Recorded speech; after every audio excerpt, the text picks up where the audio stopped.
I'm joined now by Sam Nunberg, who was one of Mr. Trump's earliest political advisors, and there aren't many people who can say that they were hired, fired, rehired, and refired by this president. Thank you very much for being here, Sam. It's always an honor. So which is it? Bannon says Mitch McConnell is the worst.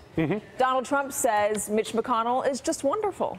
Looked like a hostage video to me today in the Rose Garden. I think hostage for whom? For Mitch McConnell or for President Trump? For Mitch McConnell. I think Mitch McConnell has a very tough position here. Look, at the end of the day, as Republicans, we sent a Republican Congress in and we sent a Republican executive branch. If they do not pass tax reform, I'm not talking about Neil Gorsuch, I'm not talking about the regulations. If they do not pass tax reform, Katie, for me, that means I've got clean debt ceiling raises and I've got continuing resolutions from Barack Obama's budget.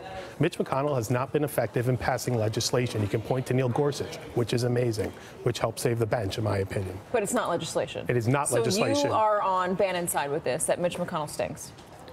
Mitch McConnell doesn't stink. The Senate stinks. I mean, the Senate seems to be a place where Republican conservative legislation... Bannon's pointing squarely at McConnell for that. He's saying that this is essentially McConnell's fault.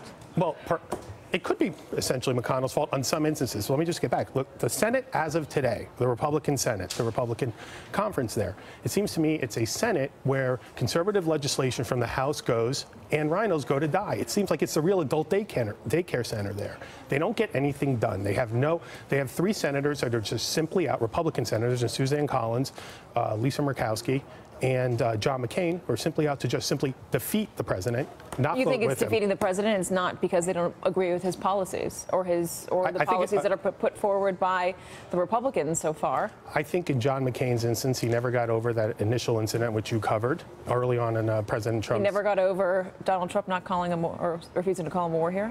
Yes. Saying that he's not a war hero? So where does Donald Trump stand on this? Does he support Bannon's war on the GOP? I think the president, having worked for him, is going to play both sides on this. The president is going to say to Bannon, wink, wink, I agree with it. I agree with you. You should primary everyone. And he's not going to disagree with him on the phone. Remember, the president thought, and Bannon's detractors thought in the West Wing, that once Bannon left the West Wing, he would simply disappear, and he's not as powerful as they thought with media. Well, look, Bannon, I'm very friendly with him. I was with him. He gets a lot of coverage. We're talking about him right now. He was mentioned today twice by the President of the United States. I don't know if the President likes having to do that.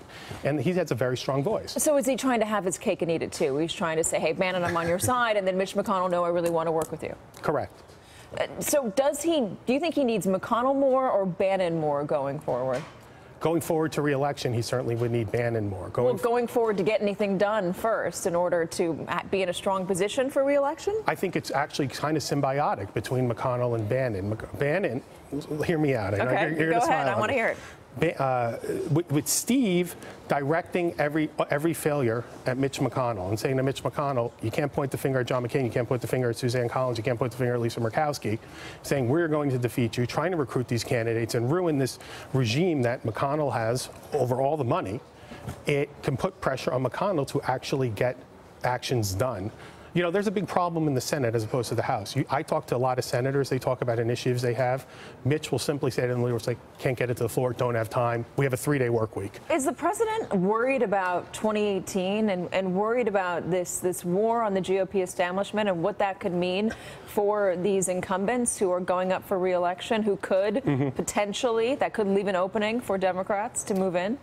Well, I don't know I haven't spoken to the president about it, so I can't really speak for him there. What I would say is the president should be worried about losing the House and losing the Senate, because I think there could be possibly impeachment proceedings depending on where the Mueller investigation goes. How does the president, and you know him better than most, how does he get away with, or how is he allowed to blame Republicans for not getting the job done when he himself is putting forward an agenda that Republicans are not in favor of?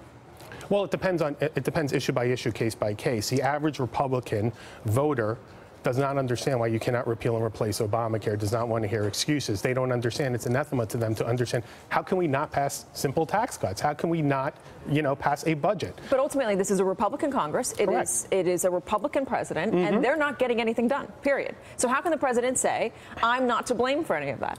The president can't escape blame going into the midterms. And if we do not pass an agenda, if we do not get deliverables going into the midterms, we're going to lose our majorities. How can he stand up there and have a press conference, though, and say, oh, none of this is my fault? because he's Donald Trump. He's President Trump. So does that means he doesn't have to acknowledge reality? I think that going into re-election to 2020, it wouldn't be an issue for him. It's going to hurt his majorities, and he doesn't. And he's very smart in a lot of ways. He takes 8 steps ahead, and you know this. I mean, I know your audience may not agree, and he does. In case they lose the majorities, he's going to say it's their fault. It's not my fault. I know that's what he's going to do. He's going to say everyone is the problem. It's not me.